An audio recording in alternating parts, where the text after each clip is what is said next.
ऐसे ही ब्रह्मा जी जब 100 वर्ष तक जीते हैं, ऐसे ब्रह्मा जी जब 100 वर्ष तक जीते हैं, तब हमारे ठाकुर जी की एक पलक झपकती है, निमिष मात्र। सोचो, परमात्मा जब भगवान ब्रह्मा जी 100 वर्ष जी लेते हैं, तब भगवान श्री कृष्ण सिर्फ निमिष मात्र के लिए पलक झपकाते हैं। ये है ब्रह्मा जी की आयु। सभी को समझ में आ गया। और भैया अलग अलग मनवंतर में भगवान अलग अलग अवतार लेते हैं। जितने भी मनवंतर हैं, हर मनवंतर में भगवान ने कोई ना कोई अवतार लिया है। एक मनवंतर में भगवान ने हरि अवतार लिया, जो चाक्षुष मनवंतर में भगवान ने हरि अवतार लेकर के और गजेंद्र पर कृपा की है।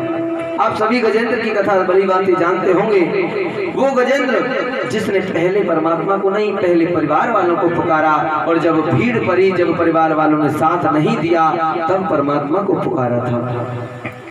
आइए विस्तार पूर्वक हम आपको उस गजराज की कथा सुनाते हैं। एक बार एक गजराज बड़ा ही मदमस्त था और पूरे जंगल में सबसे बड़ा बलशाली था। ये मान लीजिए कि जंगल में यदि किसी को डर लगता था तो उस डर से बचने के लिए वो उसी गजराज के पास आते थे। शेर भी उस हाथी से डरते थे। वो जंगल का राजा बनकर के रहता था। एक बार अपने परिवार को लेकर के नदी के किनारे जल पीने के लिए आया। त्रिकूट पर्वत से नदी के किनारे जल पीने के लिए आया तो सज्जनों उसके परिवार ने तो जल पी लिया, लेकिन वो अकेला फंसा रह गया। जब अंदर वो उतरा तो एक ग्राह ने, एक मगरमच्छ ने उसका पैर पकड़ लिया। एक बार प्रेम से कह दो राधे राधे। भैया जिसको नींद आ रही हो वो हाथ उठा के कह दो राधे राधे।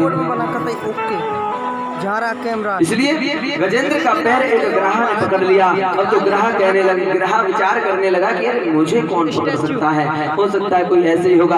खूब पैर झटकाया लेकिन नहीं छूट पाया।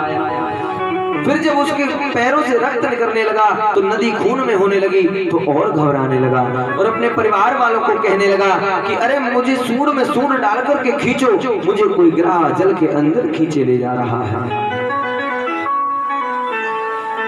मुझे कोई अंदर खींच रहा है। तो सज्जनों क्या हुआ, उसके परिवार वालों ने अत्यंत प्रयास किए कि उसको बाहर निकालने के लिए, लेकिन कोई भी उसमें सफल नहीं हो पाया। जब सफल नहीं हो पाए तो उसके परिवार वालों ने कहा कि हे स्वामी एक बात बतलाओ, आप तो न जाने कब तक इसमें फंसे रहोगे, एक बात तो बतलाओ, हम कब तक आपको यूं ही खींचते रहेंगे, हमको भी तो अपने भोजन की व्यवस्था करनी है, इसलिए हमको जाना पड़ेगा। देखा मेरे प्यारे, जब तक ये तन किसी के काम का है तब तक ये रिश्ते उसके हैं। जिस दिन ये शरीर, ये तन, ये चोला उसके काम का नहीं रह जाएगा, सत्यता की बात है, समझ लेना वो रिश्ता भी किसी का नहीं है। ये रिश्ते नाते संबंध घरतिया ये सब तब तक के हैं जब तक हमारे शरीर में इतना बल है कि हम कमा करके खिला सकते हैं या हम अपना स्वयं का कार्य कर सकते हैं। जिस दिन ये शरीर खाट में लग जाता है उस दिन बेटे और बेटी की बहू और खुद पूरा परिवार कहने लगता है कि परो रही घर में कोई काम धंधो तो है ना।